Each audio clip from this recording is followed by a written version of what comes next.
अस्सलाम वालेकुम दोस्तों। क्या कभी आपने सड़क पार करने वाले ब्रिज पर ज़रा रुक कर गुजरती ट्रैफिक को तफरीह की नीयत से देखा है?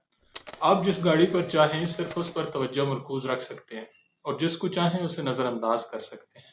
जगह थी इसका मानना था इमोशंस आर वीकनेस।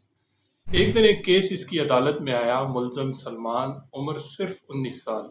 जुर्म एक बूढ़े शख्स का कत्ल। इमोशनल इंटेलिजेंस सिर्फ दूसरों को समझने का नाम नहीं, ये खुद को समझने, माजी को माफ़ करने और इंसाफ को इंसानियत से जोड़ने का हुनर है।